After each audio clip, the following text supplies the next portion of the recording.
Nightcast. Stephen Lloyd Gilbreth brings you the current news from the world today and how it relates to Bible prophecy. Understanding the end-time events leading to the peaceful world tomorrow. Ladies and gentlemen, Stephen Lloyd Gilbreth.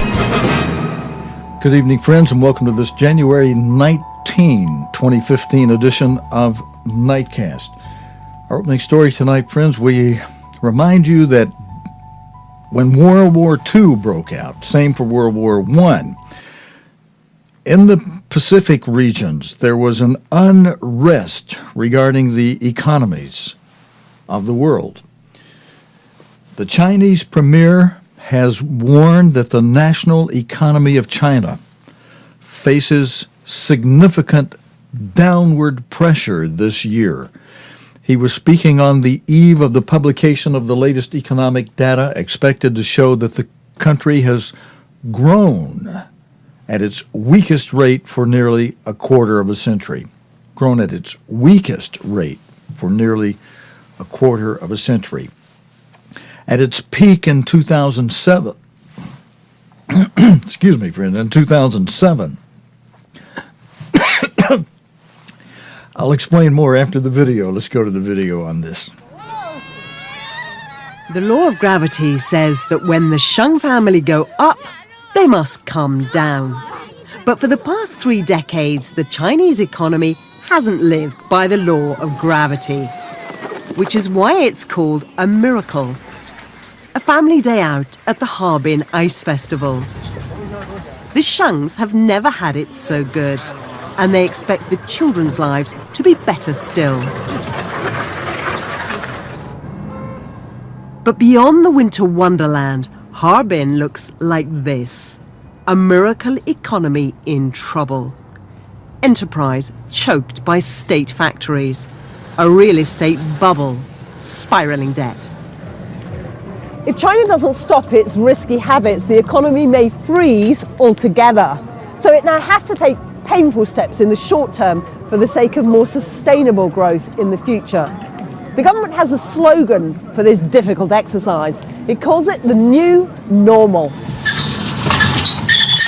Part of this new normal is more private enterprise. When he's not out with the family, Mr. Sheng is in his shop selling prayer accessories for Buddhists.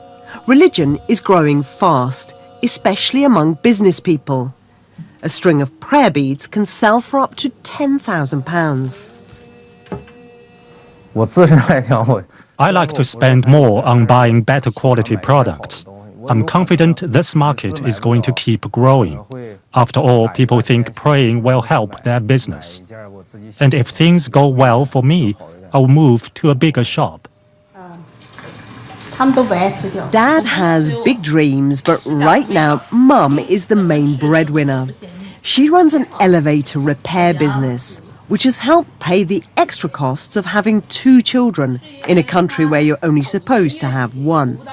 Slower growth has hit their income, but she says short-term pain is worth it for long-term gain. A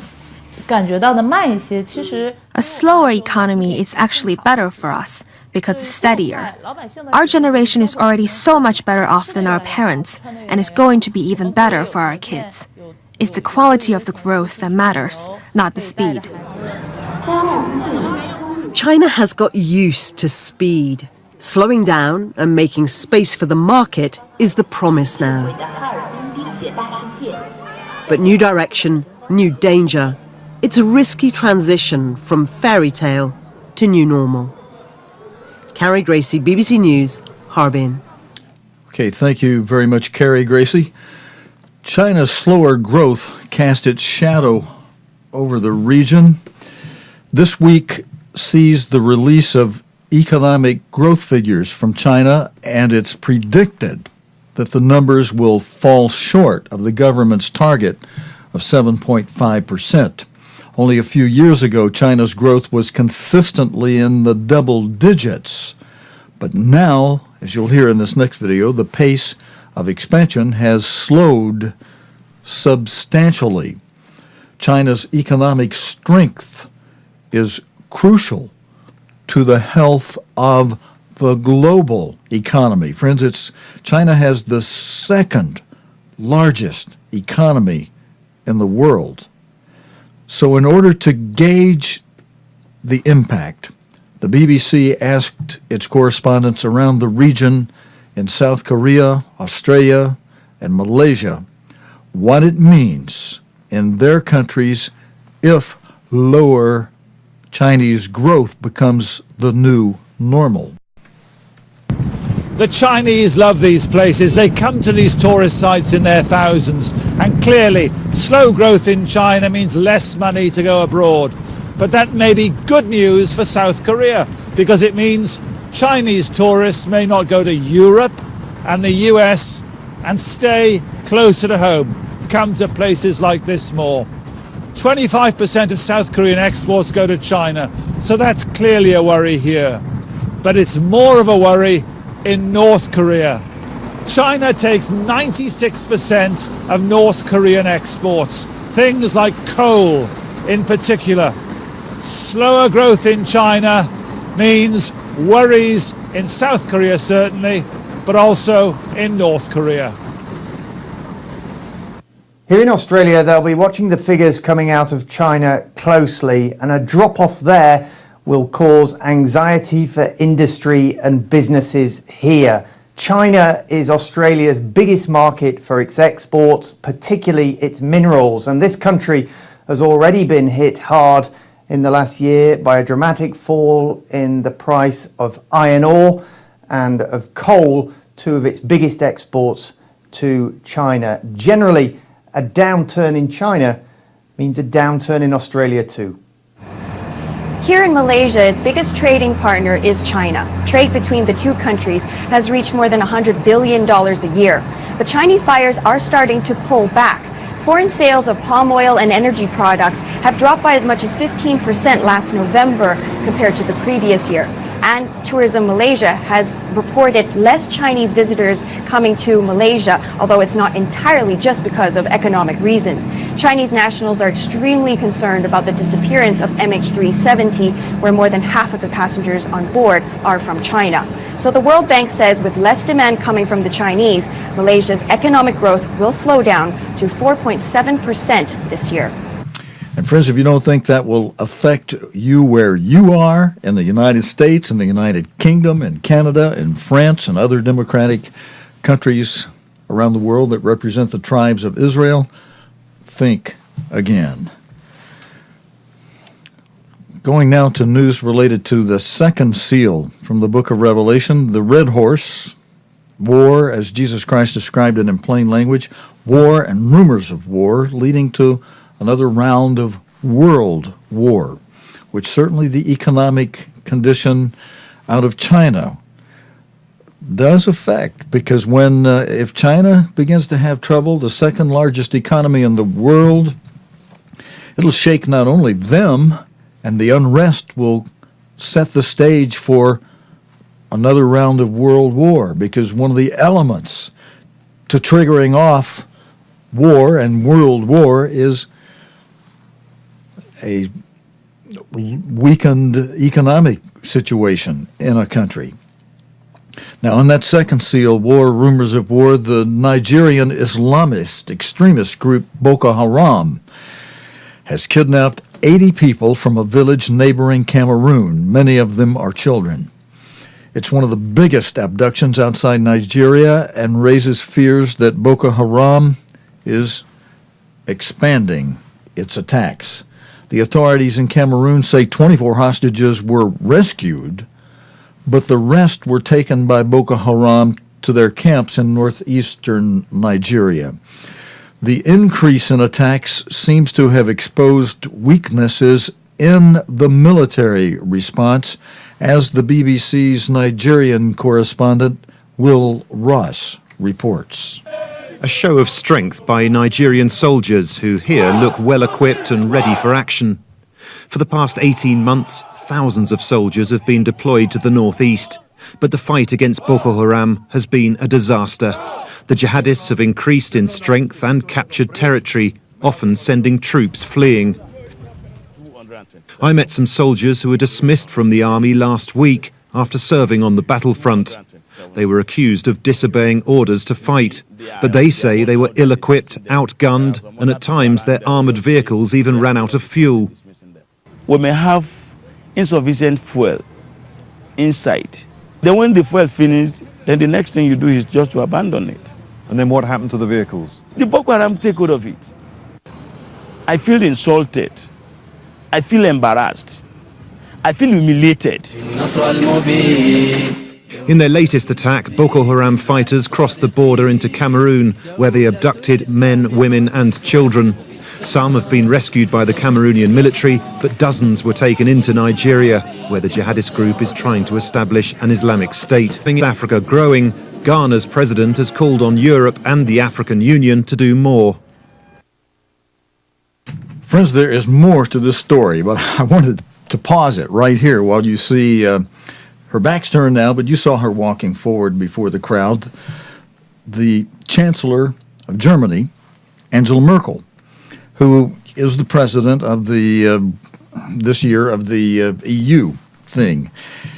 And you know, friends, it wasn't that long ago, really, that for the second time in 2 rounds of World War, Germany had to surrender. And this last time they made unconditional surrender to 4 allies: the United States, the United Kingdom, France, and Russia.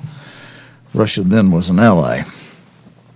And, you know, friends, knowing the gold that's in the blood of the Assyrians, once you have an unconditional surrender from your enemy who turns to world war and wars against you the way they did, wisdom should seem to say, at least to me, it says, don't let that enemy have an army, and don't let them be over anything in a political union kind of a way that can lead to a military union that's already led to an economic union with a single currency in Europe that threatens to take the place of the Yankee dollar as the standard of value around the world, as the world reserve currency, and as the world's petro currency. The euro stands to threaten the United States position in that. Take the Yankee dollar out, and that'll make the value of the Yankee dollar go plummeting. So, you know, it seems in a way it would be wise to hold down that enemy, but everybody just turning a blind eye and allowing that enemy to raise its armies, to be in position with regard to everything, while the rest of the other leaders of the world ignore these things that Germany considers important. When this story finishes, and after another story, I'm going to turn to some scriptures, just a couple of scriptures that will show you how Assyria, no matter what we think or no matter what the wisdom of man might say should be the thing we should do, that man should do regarding an enemy like Germany has been. I'm sorry, I got friends in Germany. You know, friends, I'm sorry to talk about you like this, but, you know, you produced Hitler. And yet, God says this. So it doesn't matter what man thinks or what we think about. You know, my dad served in World War II, so it makes my blood creep or boil or blossom when I see Germany getting in position where it could cause a threat to the people of the world again, including the United States, the United Kingdom, France, and you guys in Russia too. You know, you were our ally then, and frankly, some of the dealings against Russia, there should be some understanding about that Crimea, eastern area where there's Russian-speaking people. That area, you look at the history, it used to belong to what was the USSR, and so, you know, there should have been some more sit down at the table and don't let what happens over there in that area affect the rest of the Ukraine, but, you know, let's divide this up. You guys want to go that way? Well, you go that way, we'll divide off here, and we'll go this other way with Europe like we want to do. And everybody win-win. But, no, the God of this world has got it stirred and arranged it, worked around so that people are at odds with one another. And so they fight. And they each wants what the other has. Instead of saying, hey, you take that, we'll take this, we'll all get along, we'll trade together here and there when we can and exchange the money back and forth some way and make it all work for everybody. But it doesn't always work out that way. But when this finishes, and after the next story, I'm going to show you the scriptures about how God considers these people. So no matter what we think, no matter how much my blood may boil personally, doesn't matter, friends, because what matters is what God thinks. And God calls these people the rod of his anger, which he will use against his people, Israel, if, I'll show you another scripture that says, if we fail to obey our Creator. If we obey him, God promises blessings. I'll put that scripture up on the screen for you tonight. Instead of just quoting it, I'll put it up here, bring it forward, let you look at it with your own eyeballs as I read it.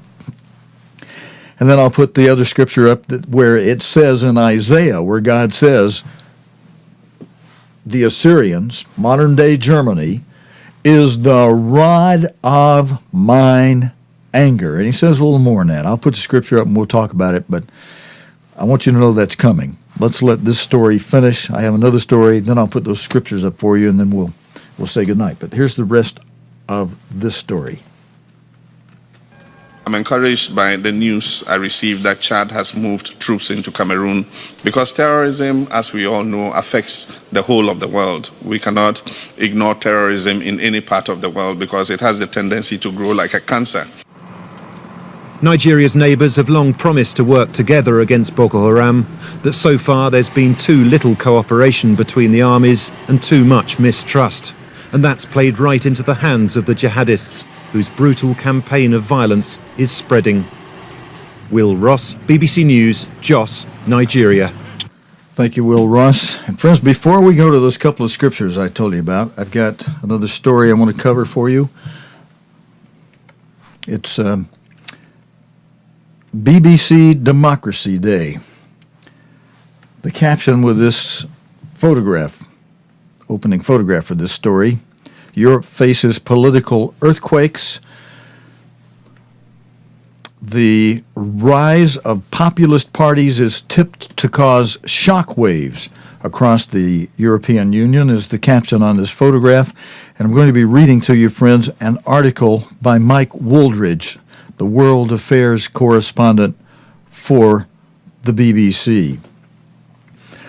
Political earthquakes could be in store for Europe in 2015, according to research by the Economist Intelligence Unit for the BBC's Democracy Day. It says, the rising appeal of populist parties could see some winning elections and mainstream parties forced into previously unthinkable alliances. Europe's crisis of democracy is a gap between elites and voters, EIU says. There is, quote, a gaping hole at the heart of European politics where big ideas should be, it adds.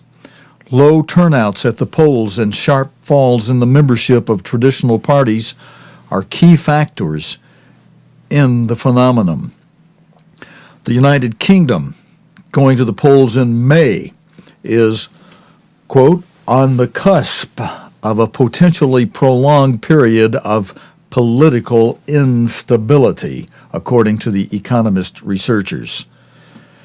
And the caption for this photograph with this story, friends, is they say there is a much higher than usual chance that the election will produce an unstable government, predicting that the populist UK Independence Party, UKIP, will take votes from both the Conservatives and Labour. The fragmentation of voters' preferences combined with Britain's first past the post-electoral system will, the EUI says, make it increasingly difficult to form the kind of single-party governments with a parliamentary majority that have been the norm. But the immediate political challenge and test of how far the growing populism the growing populism translates into success at the polls is in Greece. A snap general election takes place there on January 25, triggered by Parliament's failure to choose a new president in December. Opinion polls suggest that the far-left populist Syriza could emerge as the strongest party. If it did, and was able to form a government, the EIU says this would send shockwaves through the European Union and act as a catalyst for political upheaval elsewhere.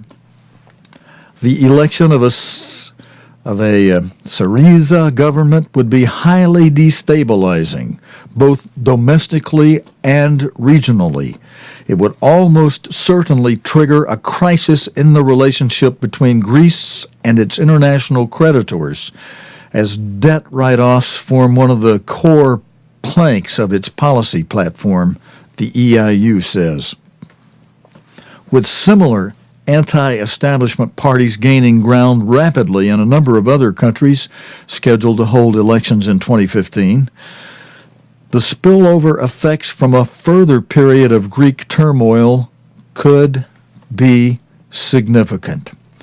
Other examples of European elections with potential for unpredictable results cited by EIU include polls in Denmark, Finland, Spain, France, Sweden, Germany, and Ireland. As you see in the graph here, there is a common denominator in these countries, the rise of populist parties, the EIU says.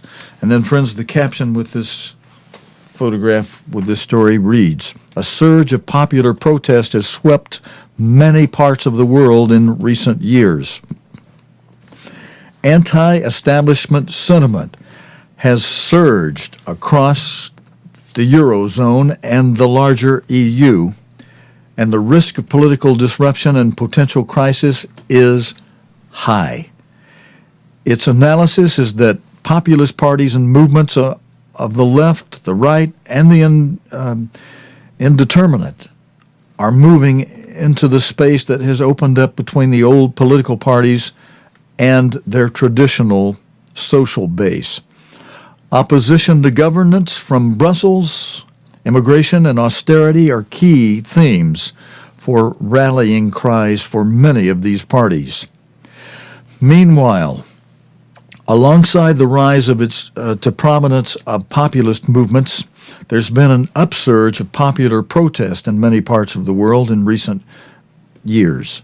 And friends, we'll be watching this very carefully in the days ahead on this. Now, I don't have video for it, but I've got an update right here I'm looking at regarding Boko Haram.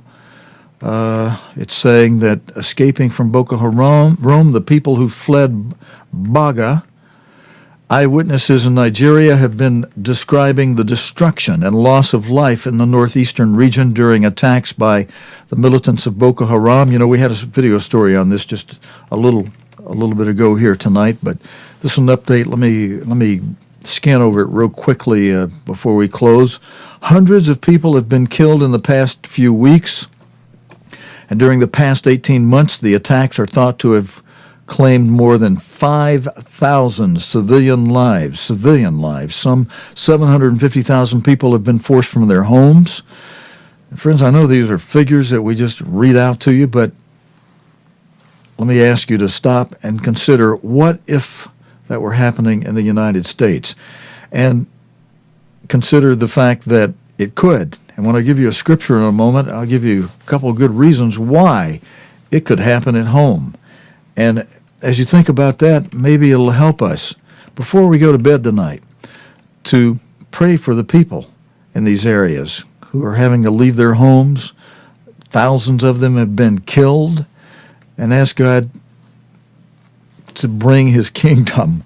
You know, the best way to resolve it. God, go bring your kingdom, quicken it up.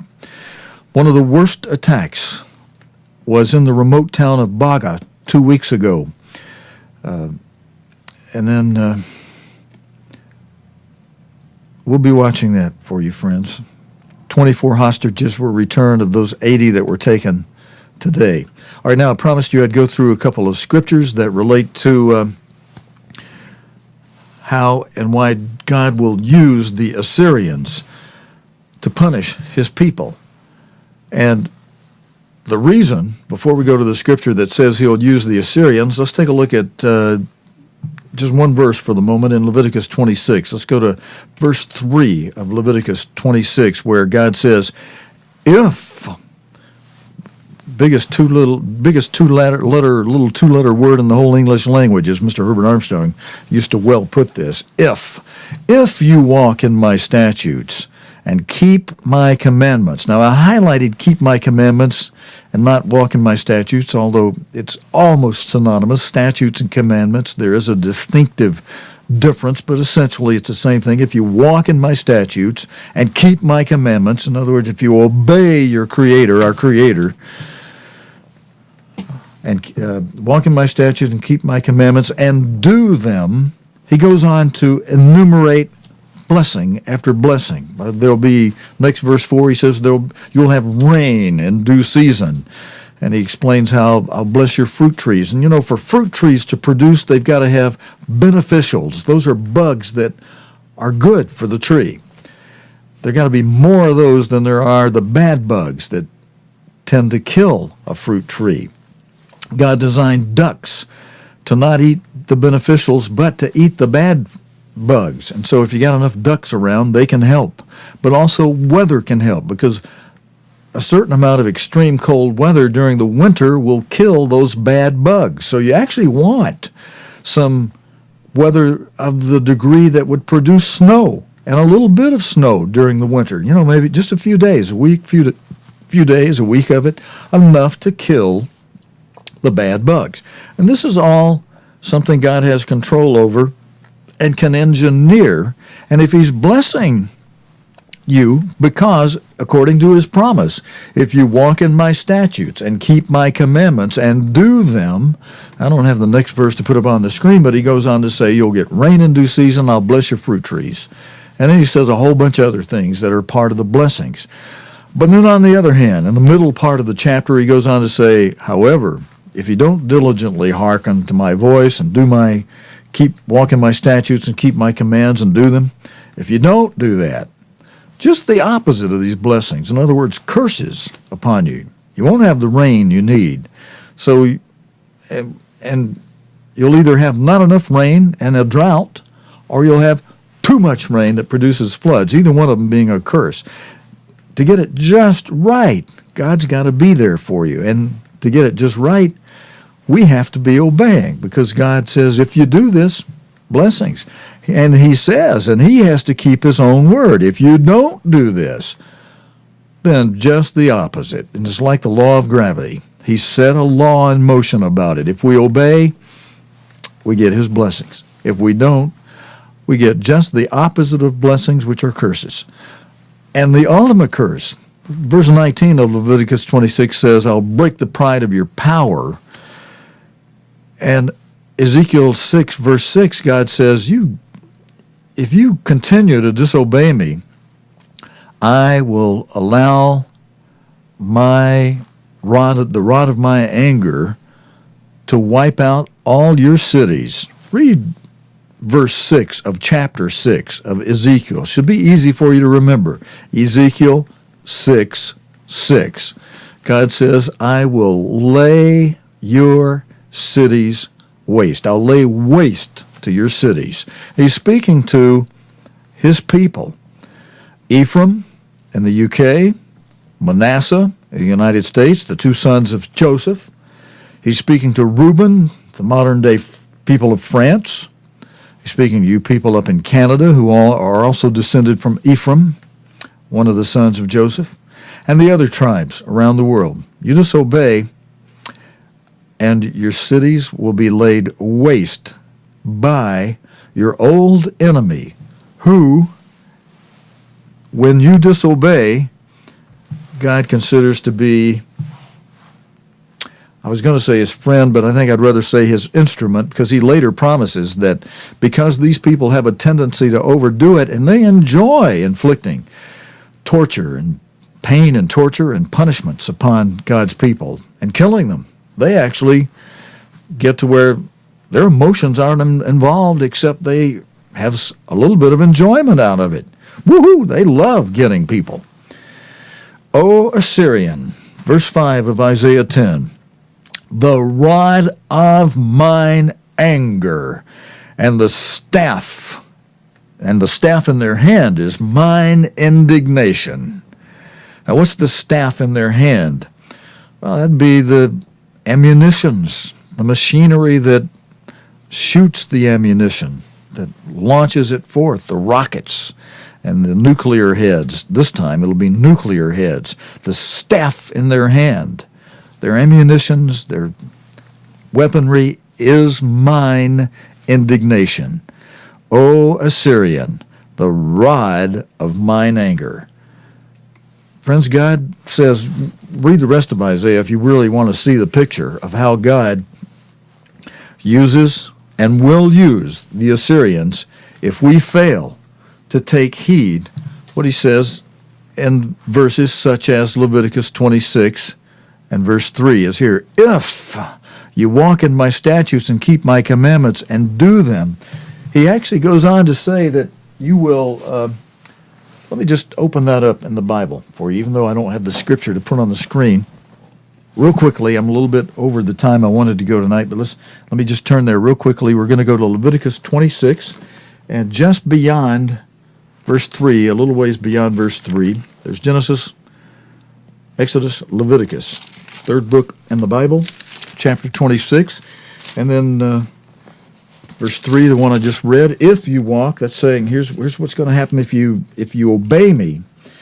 Verse 4, then I'll give you rain in due season, and the land shall yield her increase, and the trees of the field shall yield their fruit, and your threshing shall reach unto the vintage, and your bread to the full. I'm just skipping through it because I want to get to this. And verse 6, this is what I want to remind us of in closing, friends. And I will give peace in your land, and you shall lie down, and none shall make you afraid. And I will rid evil beast out of the land, neither shall the sword go through your land. No warfare in your land if you're obeying your God. And then where you do have your enemies, and you shall chase your enemies, and they shall fall before you by the sword. Verse 8, I love this verse in connection with obeying our Creator. And 5 of you shall chase 100, and 100 of you shall put 10,000 to flight. Love that part. And your enemies shall fall before you by the sword. That's conditioned, though, friends, by this part of the verse that where God starts out saying, if you walk in my statutes and keep my commandments and do them. I'll have more to say on that tomorrow night. God willing, and the creek don't rise. We'll be back again Tuesday night, friends. Until next time. Excuse me. I'll try to do something tomorrow to help take this soreness out of my throat. Until next time, friends, your host, Stephen Lloyd Gilbreth, saying thanks for joining me, and so long. Until next time, good night. You have been watching Nightcast with Stephen Lloyd Gilbreth. Nightcast can be seen Sunday through Thursday nights here on COGTV.org. Tonight's program is also available anytime on demand in the COGTV.org video archive.